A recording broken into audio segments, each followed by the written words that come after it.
In this video, I'll discuss the magnificent counterpoint in the opening movement of Mozart's Prague Symphony, number 38 in D major, K504. I'm intentionally and nostalgically recycling the title from my nearly 5-year-old video about the finale of his Jupiter Symphony, because the opening movement of the Prague Symphony has a similarly mind-blowing display of invertible counterpoint in its development section. The Prague Symphony is so nicknamed because it was premiered there during Mozart's first visit to the city.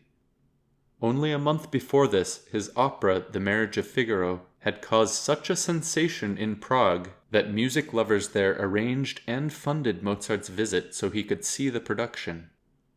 When he arrived, he excitedly wrote, "Here they talk about nothing but Figaro. Nothing is played, sung, or whistled but Figaro." It was amidst this backdrop of rock star adulation that Mozart's Prague Symphony, certainly one of his greatest compositions, was premiered, and as a cherry on top for the audience, Mozart improvised at the keyboard variations on one of the most whistleable tunes from Figaro, the aria Non più andrai.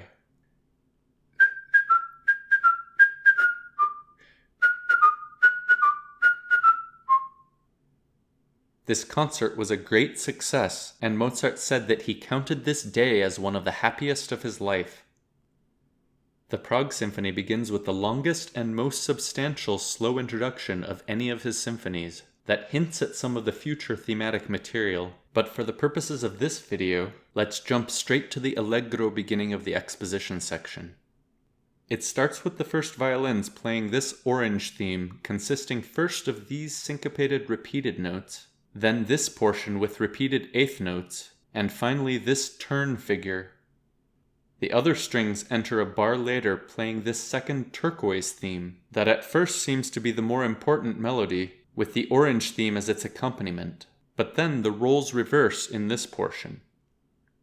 This is answered by a fanfare-like exclamation from the winds and timpani that includes this third important figure played by the flutes and oboes. The orange and turquoise themes now repeat, but this time with an additional pink counter-theme played by the oboe.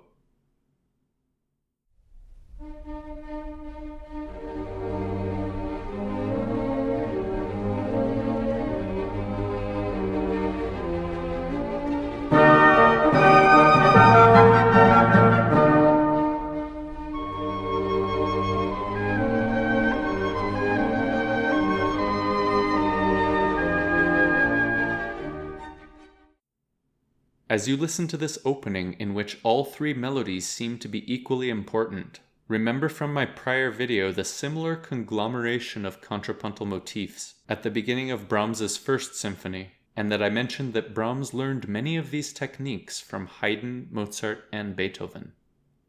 Since my YouTube channel has become a never-ending game of this sounds like that, I have to mention how much this opening section we just heard sounds like the famous overtures from two of Mozart's later operas. First, notice how the final portion of the orange theme is identical to the fugal subject from the Magic Flute overture.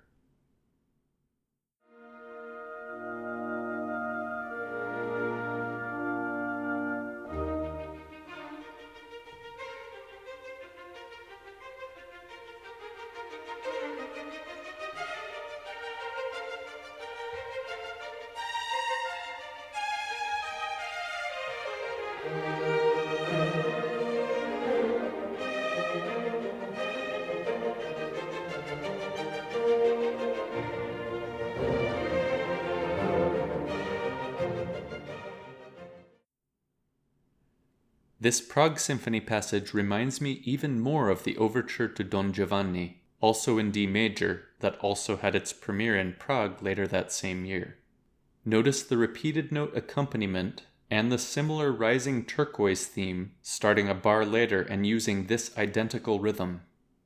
This is followed by an analogous fanfare-like interruption from the winds and timpani, and a repeat of the theme with a similar falling pink countermelody that, like the one from the Prague Symphony, begins with a C natural, the flattened 7th scale degree.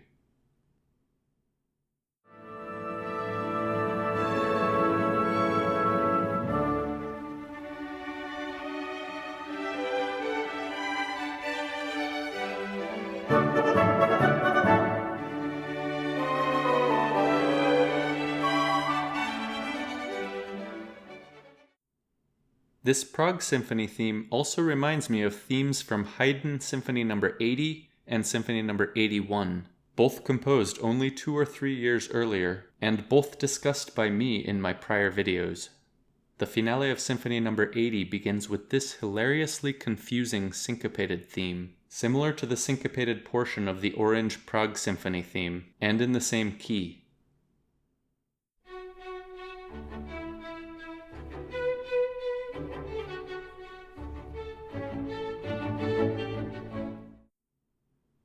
Symphony No. 81 begins with a repeated tonic note and a flattened 7th scale degree similar to the pink Mozart counter themes, before the real theme appears.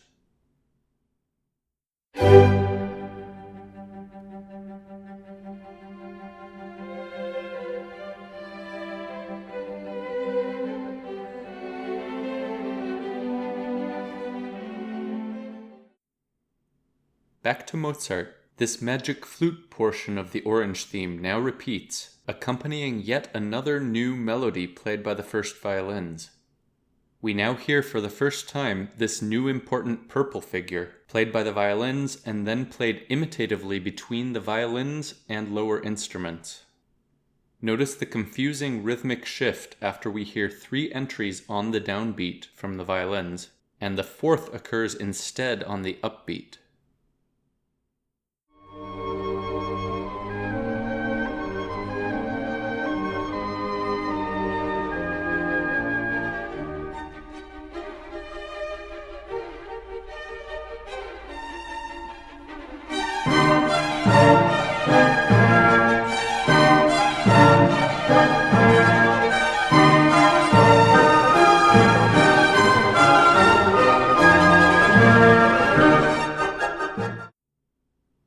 We now hear these figures that I'm highlighting orange because of their repeated notes that are at least reminiscent of the orange motif, followed by a brief modulatory section that brings us to the expected dominant key of A major. The theme we hear after the modulation is just the original theme from the beginning, something that typically happens in a monothematic sonata form, but as you've likely noticed, this movement is anything but monothematic. When the turquoise theme enters this time in the dominant key, notice that its first note is raised by a semitone. More on this later.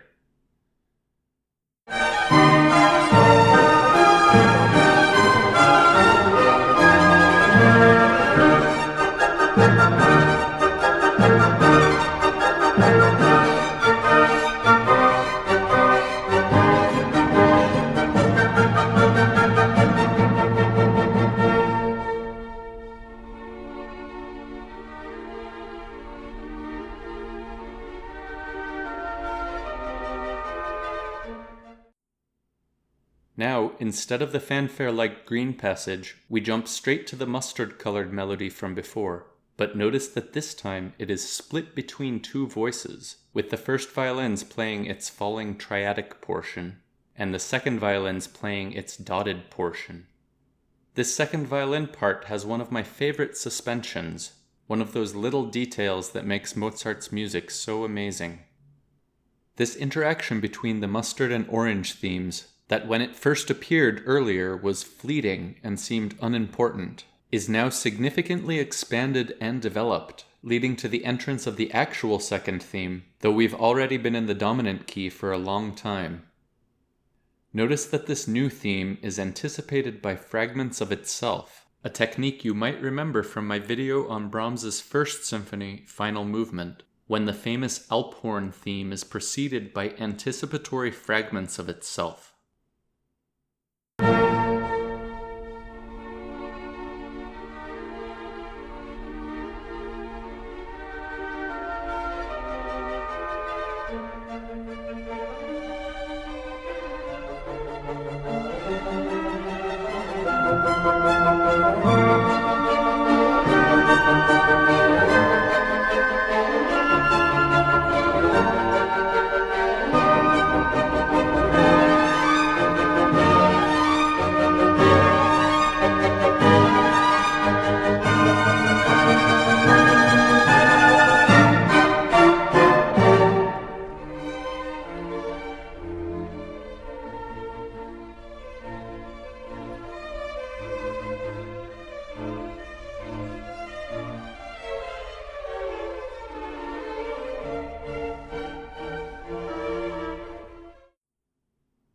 This new blue theme now repeats in the parallel A minor, this time with imitative entries from the bassoons.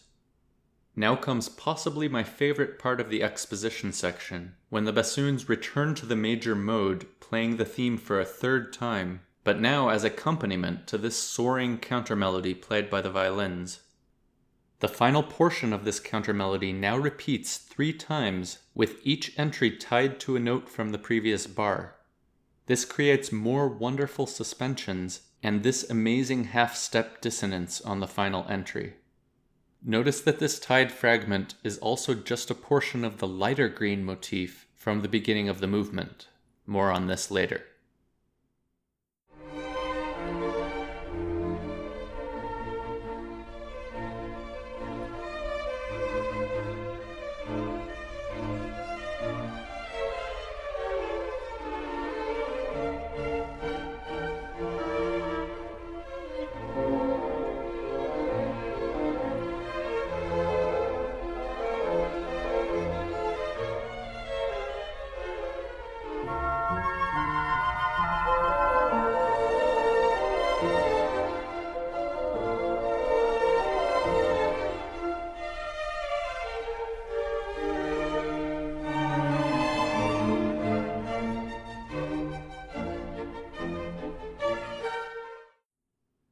To continue our game of things that sound alike, notice when the blue theme repeats in the minor mode,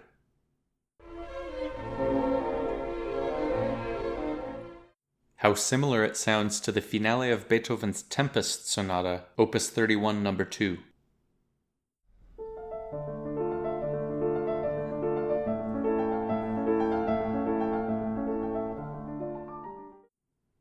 Back to Mozart, we now hear a reprise of the important purple motif, leading to a final reprise of the turquoise theme, but now at full intensity and combined with its inversion, or the upside-down version of itself. Notice also these 2 trills that I'm giving this new dark blue color for reasons you'll discover soon, and these closing motifs consisting of the repeated 8th notes from the orange theme. I'm highlighting their final entries yellow when they include this falling triad, because as I explained in my last Mozart video, this is almost a melodic calling card of Mozart that he includes in numerous other works. Now listen to the end of the exposition section.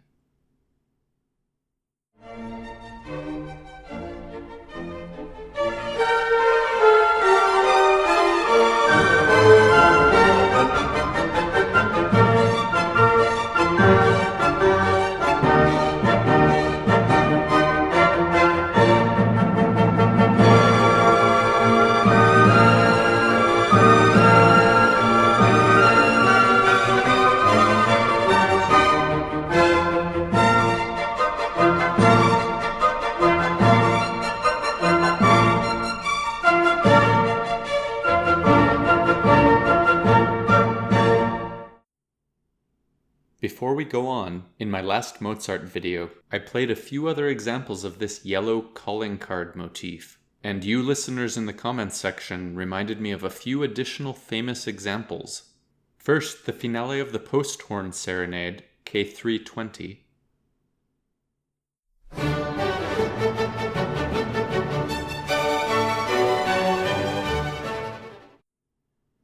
Next, the very end of the famous Papageno-Papagena duet from the Magic Flute.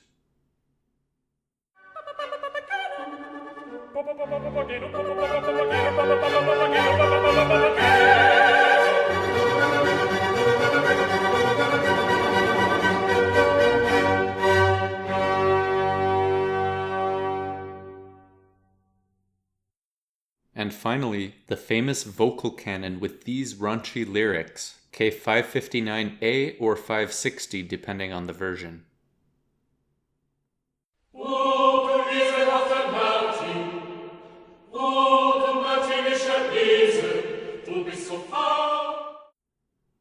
We've finally made it to the development section, one of the most astonishing and complex passages in Mozart's entire output.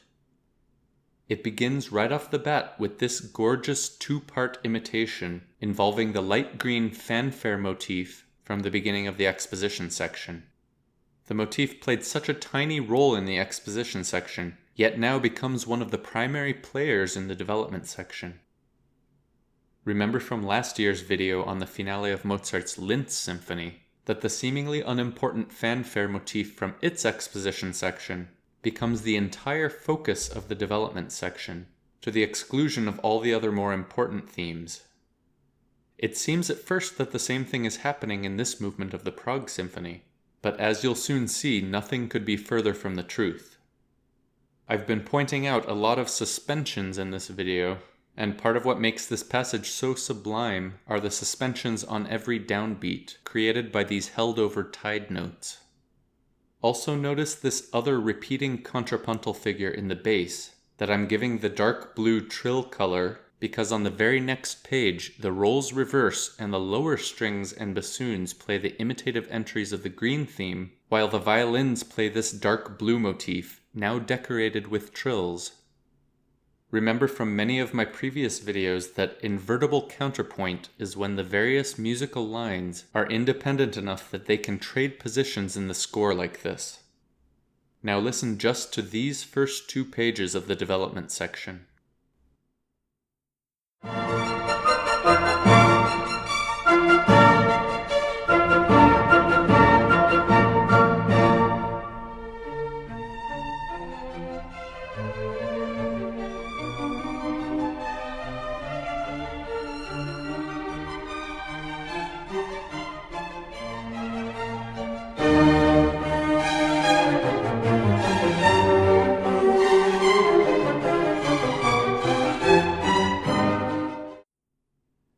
The dark blue motif now drops out, and the complexity and energy continue to increase as the orange theme enters the fray, combined with the continuing imitative entries of the green theme.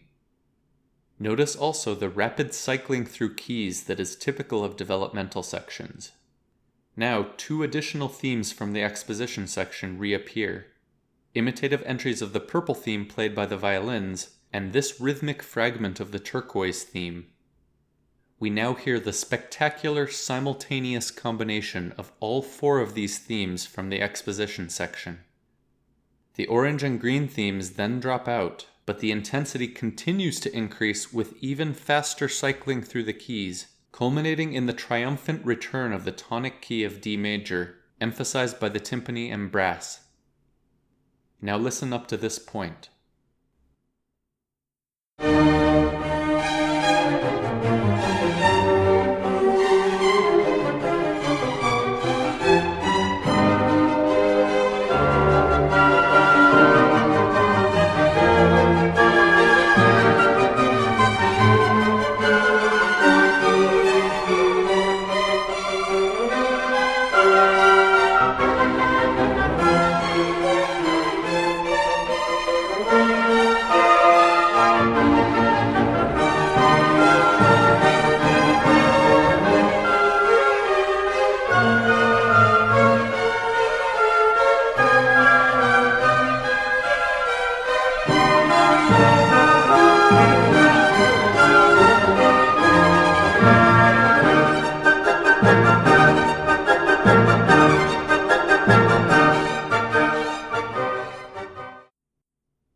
This D major portion of the development section is, with few alterations, directly lifted from the exposition section, making it almost seem as though the recapitulation section is beginning.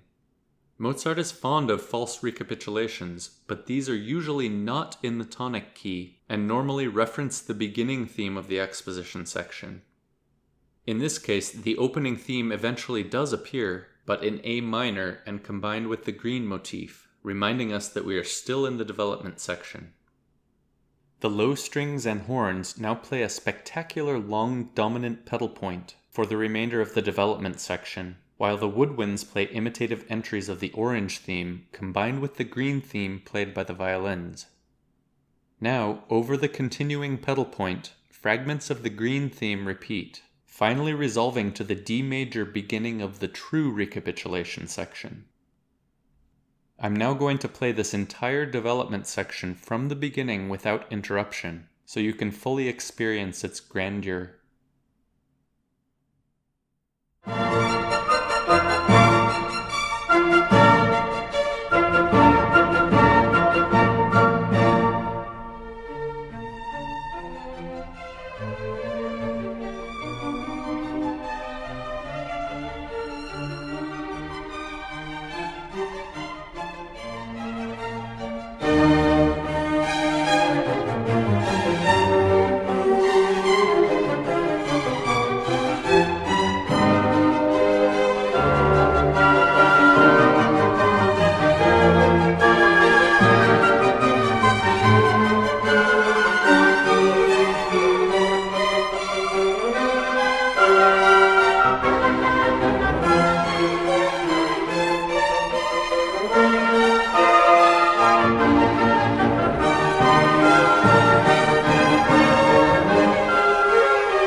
To end this video, I'm not going to play the entire recapitulation section, but I will point out some of my favorite differences between the recapitulation and exposition sections. The first of these that you might have already noticed is that this time it begins with the raised sharp first note version of the turquoise theme.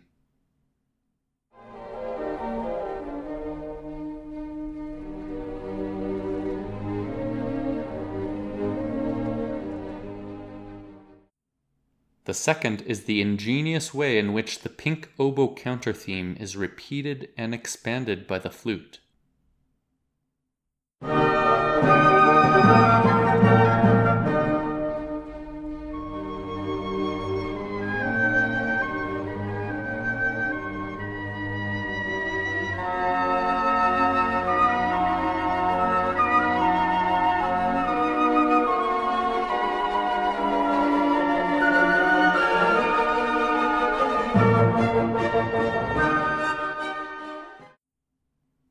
And finally, the changes Mozart makes to the triumphant final sections that occur after the second theme make these passages even more grandiose than they were in the exposition section. Two of these changes involve the addition of a descending chromatic scale as an intensifier, first as accompaniment to the purple motif. This leads to the final tutti versions of the turquoise theme, combined with its inversion, but also this time combined with this intense variant from the first violins in a much higher register. Notice the second descending chromatic scale appearing during this climactic passage. Finally, Mozart makes one more brilliant change to make this ending even more ecstatic. He brings back the pink counter theme, but for the first and only time, now appearing in the bass. Remember, this whole movement has been a masterclass in complicated invertible counterpoint. The yellow calling card motif now returns as expected to conclude one of Mozart's most complex and magnificent symphonic movements.